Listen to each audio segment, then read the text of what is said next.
Bonsoir à toutes et à tous et bienvenue dans Millennium se raconte sur E-Radio, le nouveau rendez-vous qui donne la parole aux jeunes bruxelloises et bruxellois qui pensent l'avenir autrement. On danse, on va chacun, chacune, on joue la chance, au retour on brasse les lunes, on rêve, on danse, on va chacun, chacune, on joue la chance, au retour on brasse les lunes, on rêve, on danse, on va chacun, chacune, on joue la chance, au retour on brasse les lunes. On joue sa chance, au retour on brasse la lune. Vous êtes sur E-Radio, dans Millennium se raconte, le rendez-vous des jeunes bruxelloises et bruxellois avec le futur. Comment le rêvons-nous, ce futur ? Je suis Romy Trajman et chaque samedi, avec Millennium se raconte, je tends le micro à une jeunesse bruxelloise qui s'interroge sur l'avenir et agite nos pensées. Bien que différents de par leur vécu et leurs intimes, ils portent en eux le rêve commun d'un futur plus humain. Notre émission questionne les grands enjeux de notre époque et aujourd'hui, nous nous intéressons particulièrement à l'environnement. Comment redonner du sens au présent dans une crise écologique sans précédent ? Comment s'actionner entre activisme et entrepreneuriat ? Comment agir concrètement pour une planète plus saine ? J'ai la joie d'avoir à mes côtés deux invités autour de cette table. Louis Collinet, tu es fondateur de Tapio, start-up belge spécialisée dans la réduction des émissions de CO2 des entreprises. Tu as étudié à Solvay, tu as travaillé pour Deliveroo, entre autres. Tu es aussi parti en Colombie, à Bogota, monter une start-up de chocolat belge. Et là, tu t'es rendu compte que, éthiquement, c'était pas possible de faire autant de voyages pour l'import-export. Puis tu as eu un enfant et claque une prise de conscience que la planète que tu souhaitais lui laisser n'était pas celle-ci. Tu as tout arrêté, tu es revenu à Bruxelles et tu as monté Tapio, une start-up engagée pour le climat. Lucie Moreau, tu as 21 ans, tu es étudiante en publicité, engagée depuis 2019 dans Youth for Climate, un mouvement créé par Greta Thunberg pour la lutte contre le réchauffement climatique. Chaque pays a sa propre organisation et tu es membre de la cellule Belgique. Depuis 2 ans, cette expérience a changé ta vie. Ce groupe te permet d'apprendre, de comprendre, mais aussi d'agir au quotidien. Tu te sens désormais activiste et cela redonne un sens à ton présent. Merci à tous les deux, chacun, d'agir concrètement pour la préservation de notre planète et d'être ici ce soir. Alors Louis, tu es le fondateur de Tapio. Avant ça, tu as fait Solvay, tu as monté donc, cette boîte de chocolat d'import-export à Bogota. Est-ce que tu peux nous parler de ton parcours et comment tu arrives à cette prise de conscience écologique ? Mais comme tu l'as mentionné, quand j'étais en Colombie, on importait et on distribuait du chocolat belge. Et quand on expliquait notre projet, il y avait beaucoup d'intérêt. En général, les gens pensaient qu'on était venu avec notre savoir-faire et qu'on faisait du chocolat belge avec les fèves de cacao colombiennes, ce qui faisait beaucoup de sens. Et en fait, pas du tout. On faisait du chocolat belge avec des fèves de cacao africaines qui avaient été processées en Belgique et envoyées en Amérique du Sud. C'était pas un choix économique, c'était juste le plus simple, le plus évident, et comme ça que le business se faisait à ce moment-là. Et à force de devoir expliquer qu'en fait on faisait pas comme tout le monde pensait, ça a fait naître un peu cette envie de vouloir essayer d'intégrer l'impact dans un potentiel prochain projet. Et l'élément déclencheur, comme tu l'as dit, ça a été mes enfants. En fait, c'est assez simple. J'ai toujours été assez pessimiste et pensé qu'on allait blâmer la génération de mes parents en les pointant du doigt. Et en ayant un enfant, j'ai un peu compris qu'en fait, ça allait être notre génération qui allait être montrée du doigt. Et donc, je me suis dit qu'en fait, je n'étais pas prêt à prendre ce rôle-là. Et donc, j'ai décidé de mettre l'impact au cœur de ce que je savais faire et donc d'essayer de transformer ces challenges climatiques en une opportunité. Et donc ça a été le cœur de la naissance de Tapio. Il y a 3 ans. Il y a 3 ans, ouais. Ok. J'imagine qu'à Solvay, donc célèbre école belge de commerce, il y a 10 ans, quand tu as fait tes études, on t'a pas éveillé à cette cause climatique. Et comment toi, tu t'es instruit justement à la cause ? Quel conseil tu donnerais à quelqu'un qui veut s'instruire là-dessus ? Alors, à l'époque, ça fait très vieux. Oui. Non, il n'y avait en effet pas ce sujet qui était sur la table. Ouais. Aujourd'hui, ça a changé. Donc, nous, les recrues qui rejoignent l'équipe aujourd'hui, ils ont fait toute une série de masters en transition écologique, en sciences de l'impact, etc. Donc, il y a des super études qui sont maintenant développées et qui sont extrêmement prisées. De mon côté, on s'est formé sur le tas. Donc, il existe plein de formations, gratuites ou non, soit très théoriques, soit plus dans l'accompagnement. Et toi, du coup, c'est comment tu t'es formé où ? Nous, la base, on a une formation qui s'appelle Greenhouse Gas Protocol. Je vous invite à essayer de le dire 3 fois, c'est pas facile. Greenhouse, comment tu dis? Les gaz à effet de serre, en gros. Qui est une formation qui permet en fait qui donne un framework pour mesurer l'impact écologique d'une entreprise. Donc on ne fait pas ce qu'on veut. Donc chez Tapio, on mesure l'impact d'une entreprise selon des standards internationaux. Donc nous, tout le monde a cette formation chez Tapio, ou en tout cas ceux qui ne l'ont pas la suivent. Ça, c'est une très bonne base. Ça permet de comprendre vraiment l'élément fondamental. Et ensuite, en fonction des affinités de chacun, ou en fonction des demandes qu'on peut avoir par rapport à nos partenaires, on peut faire des formations plus particulières, soit dans le traitement des gaz à effet de serre dans la finance, dans l'immobilier, dans toute une série d'entreprises en fonction des différents secteurs. Je cite ces deux-là parce que c'est deux secteurs potentiellement très polluants qui peuvent avoir un impact sur les réductions de gaz à effet de serre. Donc nous, on s'est formés comme ça en ligne. Et puis, on est surtout nourri des partenaires qui travaillent chez Tapio. Donc, je ne suis pas le plus compétent dans l'entreprise. De toute façon, on apprend tous les jours. On apprend tous les jours et on est la somme des compétences de tout le monde. Merci. Lucie, tu es étudiante en publicité et toi, tu as intégré donc Youth for Climate il y a 2 ans. Tu avais 19 ans. Pourquoi cet engagement dans cette association-là et comment tu t'es éveillée toi aussi à cette cause climatique? Alors moi, il n'y a pas eu un jour, un moment précis où je me suis dit je veux être activiste, engagée au quotidien.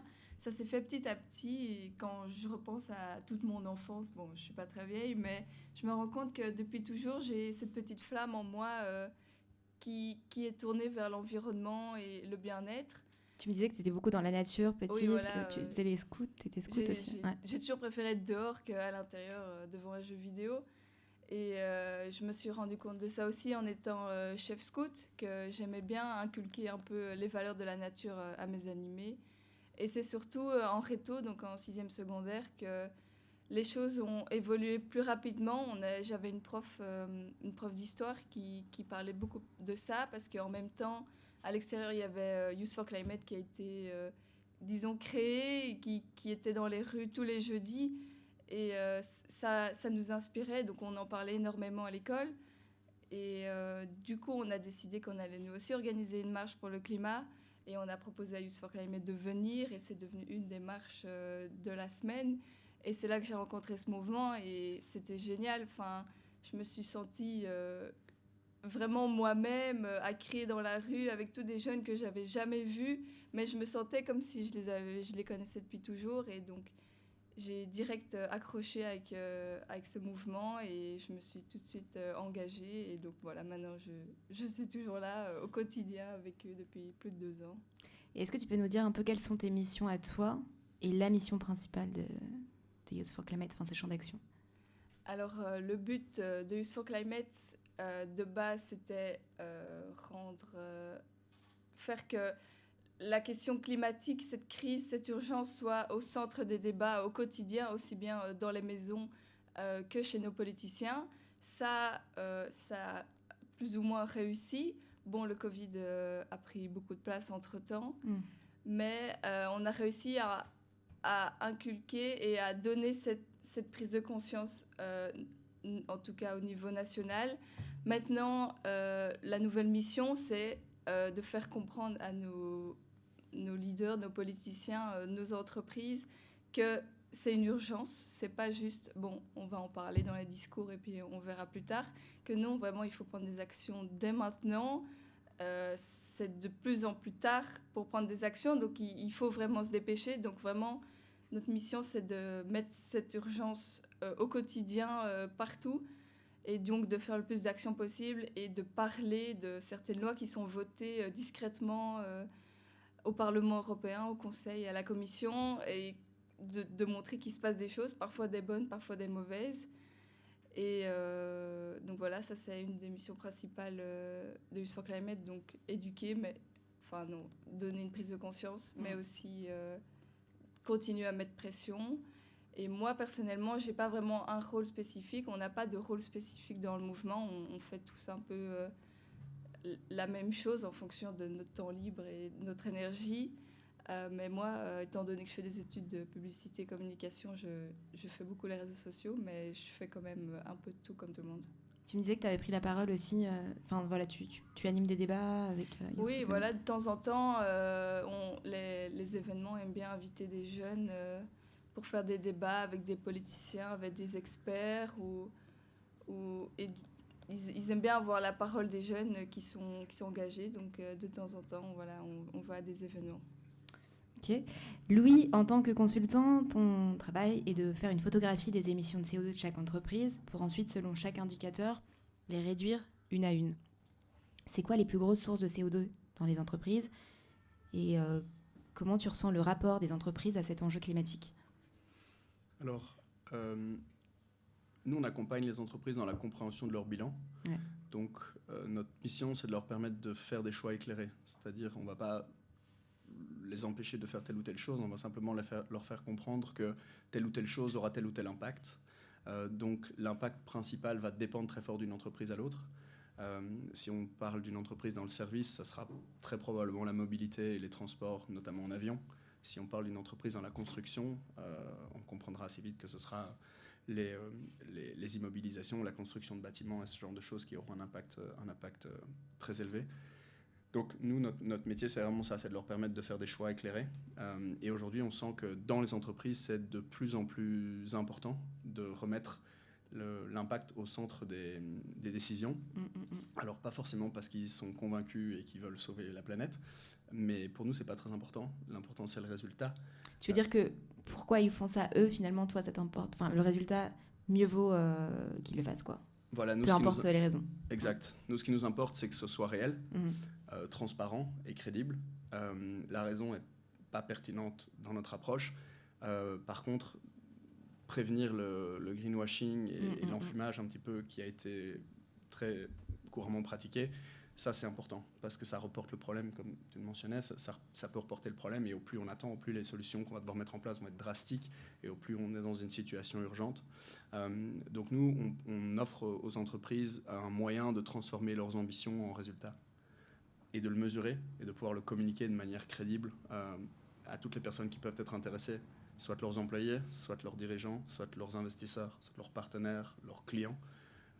Et cet indicateur-là, justement, de combien d'émissions de CO2 chaque entreprise émet, c'est un indicateur qui est de plus en plus, je dirais, demandé, checké. C'est croissant, en fait. Les personnes s'intéressent réellement à ça dans les boîtes, tu le sens. Donc ça, c'est une très bonne nouvelle. En fait, c'est un peu les raisons pour lesquelles les entreprises vont agir. On pourrait croire que, par exemple, c'est la législation. Mais en Belgique, ce n'est pas une des premières raisons, en tout cas dans les partenaires avec qui nous on travaille, ce n'est pas une des raisons principales. Une des raisons principales, ça va être d'essayer d'arriver à recruter des talents. Aujourd'hui, les gens qui sortent des écoles ou les gens qui ont développé une certaine série de compétences pour que les entreprises arrivent à attirer ces personnes chez eux et avoir à leur disposition les talents les plus créatifs, les plus intéressants, les plus intelligents, les plus productifs. Ils doivent amener sur la table une série d'éléments. Historiquement, ça allait être beaucoup de salaires, un gros bureau, une grosse voiture, etc. Aujourd'hui, c'est des choses qui sont moins importantes. Aujourd'hui, il faut une entreprise qui a du sens, qui a un impact, qui va permettre de faire autre chose que juste amener un salaire. Et les entreprises le comprennent. Donc aujourd'hui, si vous voulez avoir les meilleures personnes qui travaillent avec vous, vous devez apporter. C'est une façon d'attirer aussi. C'est une façon d'attirer. C'est une façon d'attirer les capitaux, pareil. Les gens qui investissent aujourd'hui, pareil, pas forcément pour les bonnes raisons, mais ils ont envie d'investir dans des entreprises qui verront le jour, qui continueront à exister, qui vont croître dans les années à venir. Et donc, si on parie sur le futur à 5, 10, 20 ans, il faut essayer que ces entreprises puissent exister. Et donc, aujourd'hui, les capitaux, les personnes qui ont des capitaux à disposition prennent en compte l'impact environnemental de ces entreprises. Donc, si vous voulez des talents et des sous, aujourd'hui, c'est compliqué de passer à côté de l'impact. Donc voilà, c'est pas forcément les raisons qu'on pourrait penser, mais ça veut dire que la communication en soi a bien marché aussi sur ce sujet. Voilà. Mais bon, en tout cas, le résultat... Le résultat est là. Et le dernier pilier, c'est les clients ou les gens à qui vous voulez proposer votre service, votre produit, etc. Aujourd'hui, on essaye que ce soit de plus en plus simple pour un client, entreprise ou individu de comprendre à quel point ces choix vont impacter l'environnement. Donc, si vous achetez tel ou tel produit, vous pouvez savoir qu'il est beau, qu'il est pas cher et qu'il est ou cher et qu'il est bon ou mauvais pour l'environnement. Et aujourd'hui, c'est compliqué de faire ce choix-là. Si on remplace l'entreprise par une famille, comment on fait, nous, pour compter et pour conscientiser nos émissions de CO2 au quotidien ? Et quel est le chiffre idéal, en fait, pour une personne ? aujourd'hui? Alors le chiffre idéal, c'est 0. Okay. Mais non, les études parlent d'à peu près 2 tonnes d'émissions de CO2 et on est aux alentours de 10 tonnes. C'est très vulgarisé. Il y a certains pays qui vont être à 16 tonnes, d'autres à 9, mais peu importe. En gros, il faut diviser par 4. Donc voilà. La manière la plus intelligente pour une famille d'agir, c'est un peu bateau, mais c'est de voter avec son portefeuille. Parce qu'au final, si vous achetez pas un produit parce qu'il est mauvais pour l'environnement, vous achetez pas un vêtement parce qu'il sera utilisé une seule fois, vous n'achetez pas une voiture parce qu'elle pollue et que vous pouvez prendre le bus, en fait, vous envoyez un message très fort au marché. C'est juste que les gens vont plus produire ça puisque vous l'achèterez plus. Bon, ça, c'est la solution un peu facile.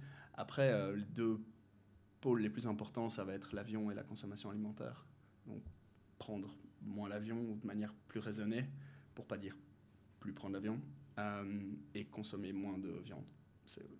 C'est très très très basique, mais ça si vous faites ça, vous allez déjà diminuer probablement plus de moitié vos émissions de CO2. C'est plus facile à dire qu'à faire. Tu me parlais d'un site aussi dans lequel tu pouvais rentrer...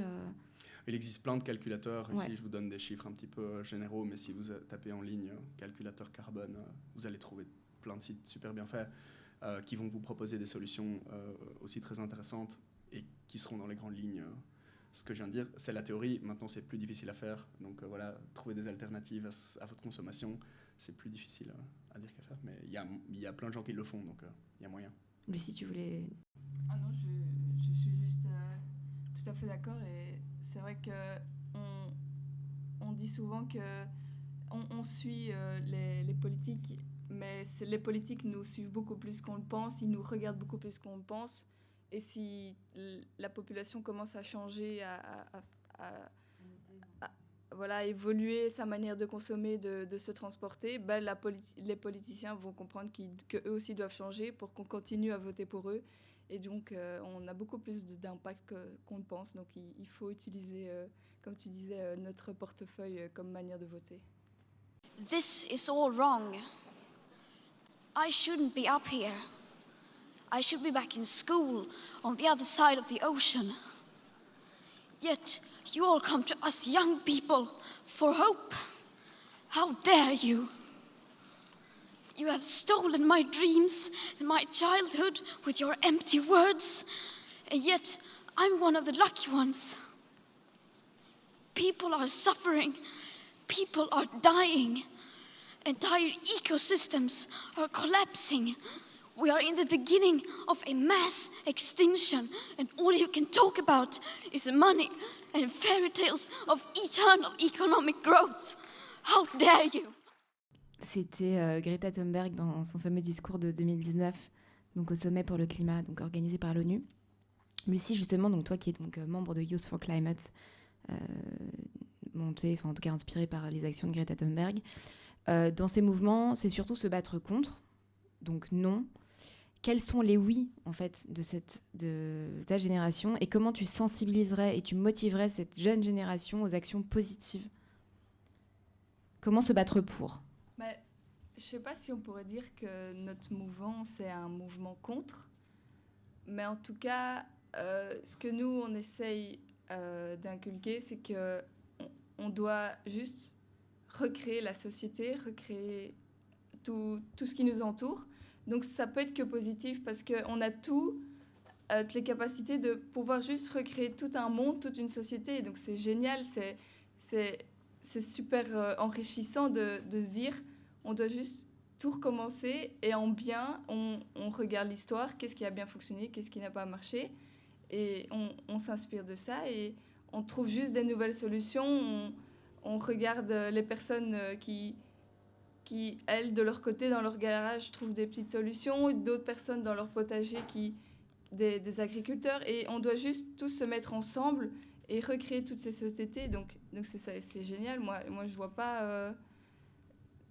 Alors oui, on dit il faut arrêter ça, il faut changer ça. Ça peut paraître un peu négatif et c'est pour ça que beaucoup de personnes ont peur parce que c'est un gros changement. On dit vraiment qu'il faut changer de société. Mais on propose à tout le monde de se mettre ensemble et de créer cette nouvelle société. Donc ça peut être que positif, quoi. Moi, je trouve ça génial. Et justement, toi, tu me disais qu'être sur le terrain te rendait positive parce que tu es plus consciente. Donc, est-ce qu'autour de toi, tu as l'impression de plus sentir des...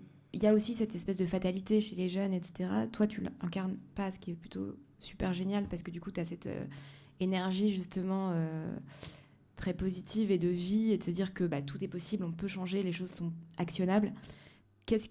Comment tu... C'est un peu, voilà, c'est une question, mais comment tu combattrais ce fatalisme ? C'est vrai que c'est compliqué quand on dit qu'il va y avoir plus de phénomènes climatiques extrêmes, qu'on voit déjà que même la Belgique commence à être touchée, que des dizaines de pays sont touchés depuis des années par tout ça. C'est vrai que ça peut faire peur, et ça fait peur, et moi aussi j'ai peur, je l'avoue. Il y a des jours où vraiment je réfléchis au futur et je me dis mais enfin qu'est-ce qui va se passer ? Et quand on lit des rapports tous les jours de plus en plus alarmants, ça fait super peur. Mais moi, depuis que je suis dans ce mouvement, je m'informe beaucoup plus, donc j'apprends beaucoup plus de choses terribles. Mais en même temps, je suis super bien entourée de jeunes du même âge que moi qui sont super motivés. Et donc ensemble, c'est vraiment un grand groupe d'amis et on se remotive quand il y en a un qui a un coup de mou, l'autre est lui dans une bonne vague et du coup vient nous rebooster. Et donc c'est vraiment ensemble qu'on est beaucoup plus fort, parce que si on est tout seul dans sa chambre à lire des rapports alarmants, on ne peut que déprimer. Mais si on est bien entouré et on se dit ok, là on va faire une action super, on va être super créatif, on va faire ça peut être que motivant. Et puis comme je dis souvent, si on fait rien, ça va quand même se passer. Donc autant essayer de ralentir la machine, et on pourra que être fiers de nous, parce qu'au moins on aura essayé et ça aura fonctionné, ou non, mais au moins on aura essayé, et ça peut être que mieux, que moins pire. Et de façon cash, en fait, si on ne réduit pas les émissions de CO2 dans 10 ans, qu'est-ce qui se passe ? Et si on les réduit de moitié, qu'est-ce qui se passe ?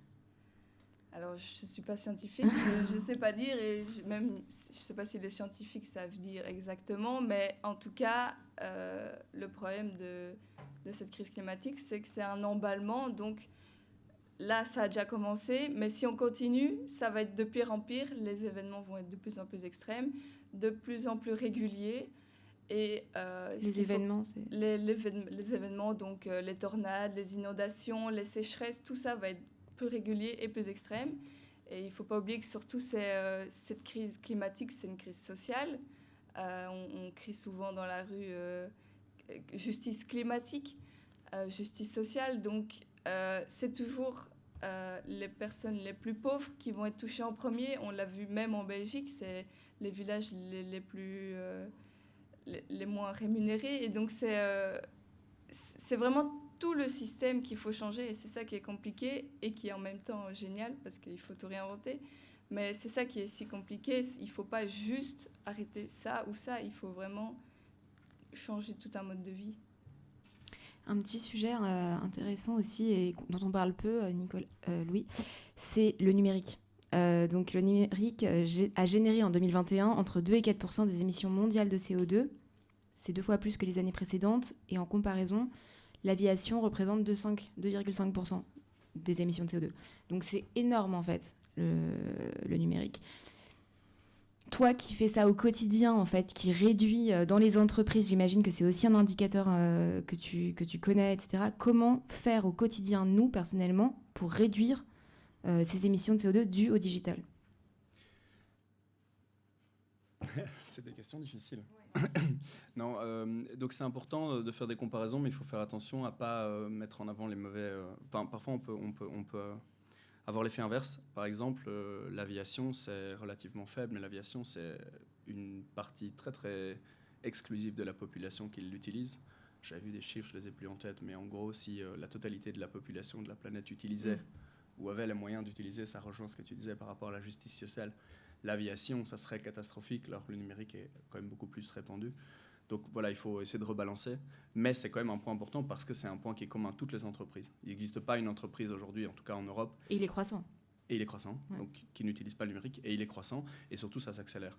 Alors de nouveau, en tant qu'individu, il y a plein de choix, il y a plein de manières de lutter contre la consommation de numérique, l'utilisation de son ordinateur et principalement de son téléphone, la consommation de vidéos et un peu l'emballement qu'il y a aujourd'hui pour toute une série de choses comme la 4G, la 5G, déjà 5G, les vidéos 4K, etc. Donc en fait, pareil, on peut voter avec son comportement. C'est-à-dire que si on scrolle moins, on regarde moins de vidéos et on n'utilise pas son téléphone pour toute une série de choses qui aujourd'hui sont relativement peu pertinentes, on peut avoir un impact et de nouveau faire balancer des choix politiques, voire des développements commerciaux pour les entreprises.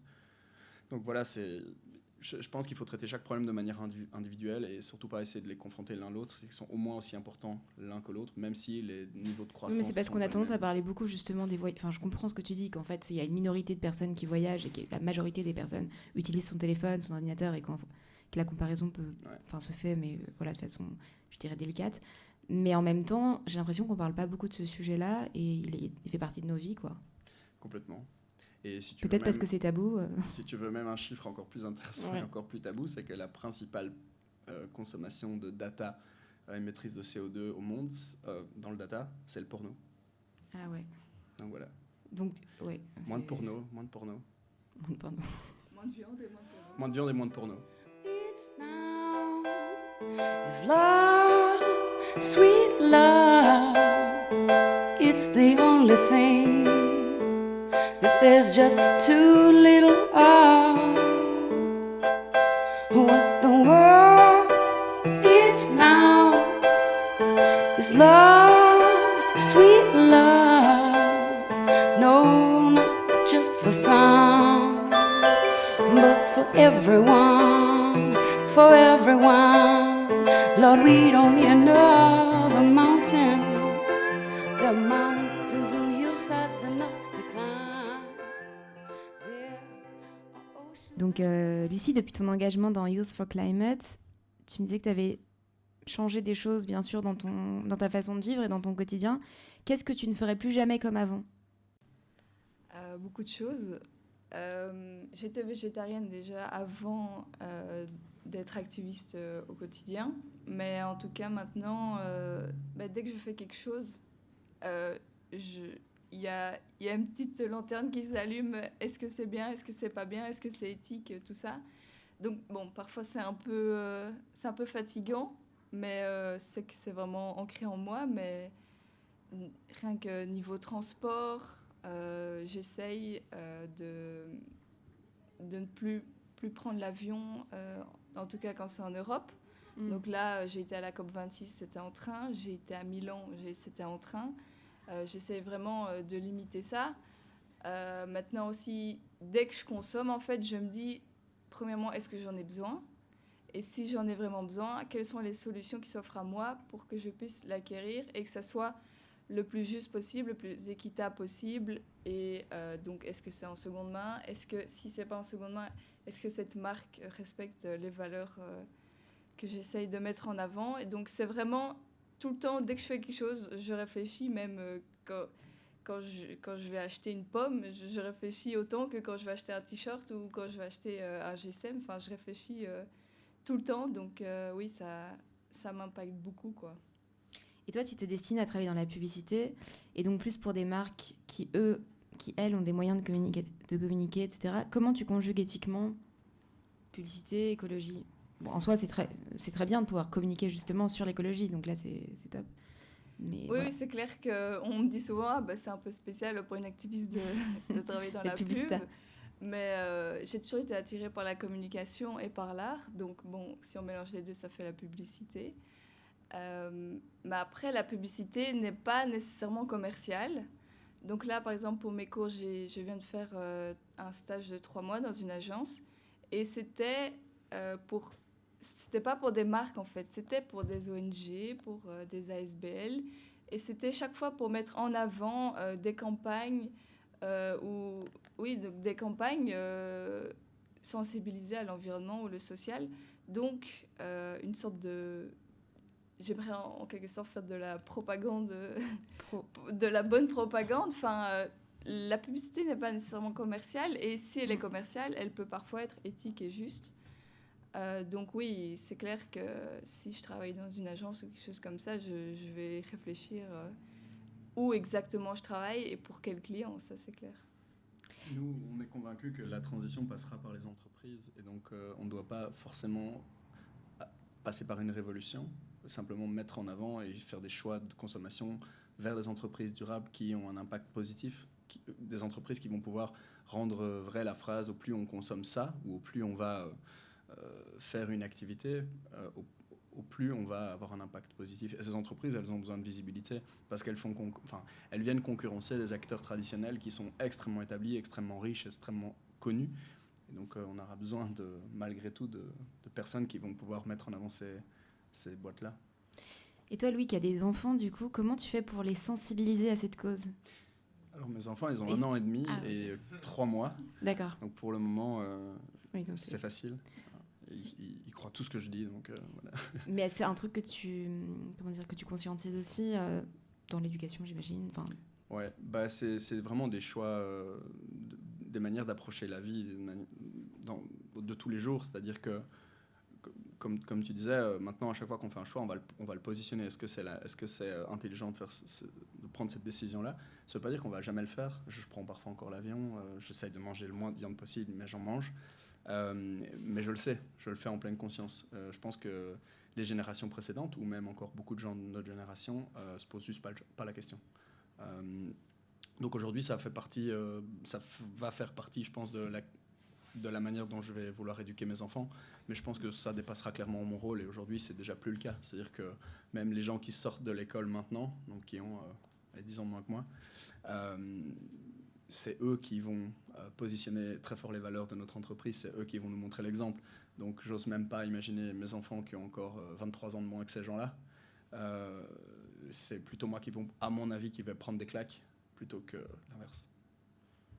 Est-ce qu'il y a des activistes qui vous inspirent et que vous voudriez partager avec nous ?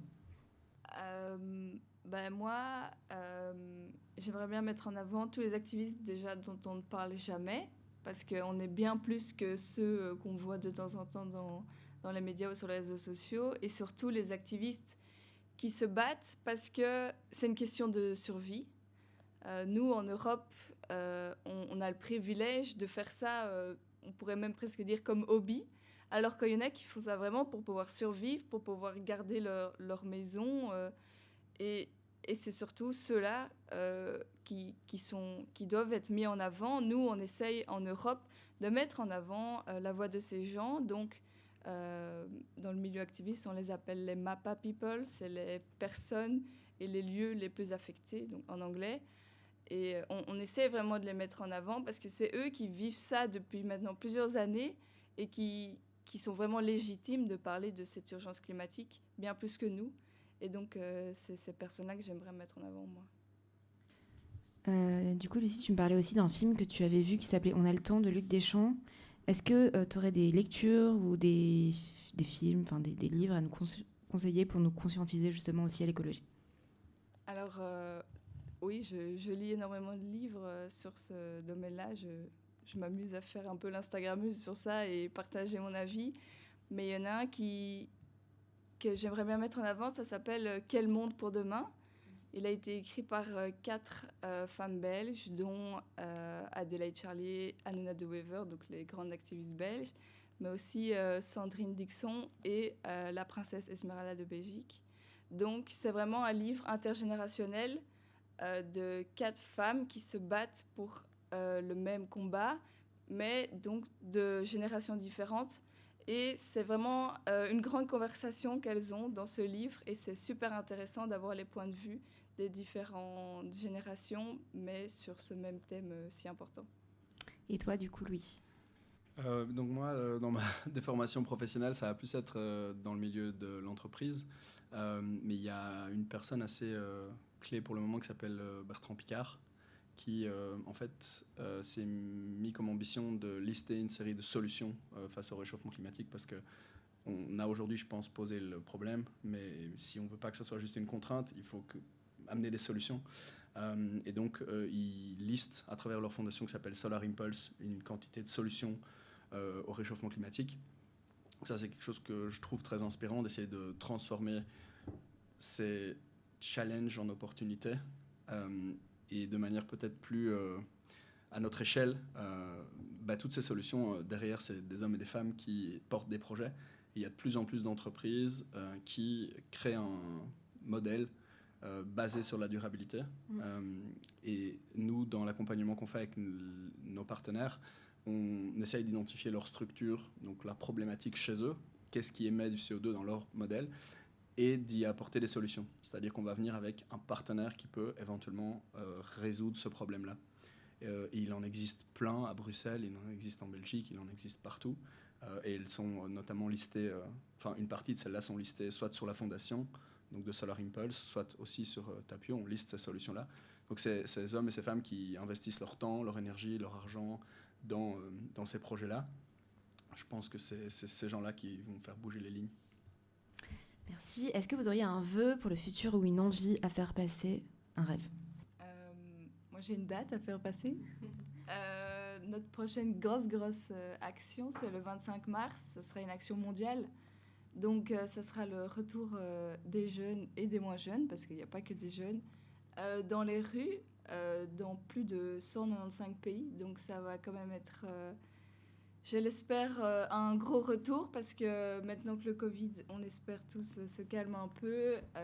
Il est temps de remettre un peu cette urgence climatique sur la table, parce que il est temps de vraiment agir, quoi. Merci. Et toi, Louis? Moi, ce serait probablement un monde où on regarde en arrière en se demandant comment on ne communiquait pas sur l'impact écologique d'un choix, au même titre que ça ne vous paraîtrait pas cohérent d'acheter un produit sans connaître son prix. Ça me paraîtrait relativement logique de connaître son impact, c'est-à-dire à quel point ce geste va impacter négativement ma planète, la planète de mes enfants ou de mes petits-enfants. C'est une prise de conscience intergénérationnelle souvent.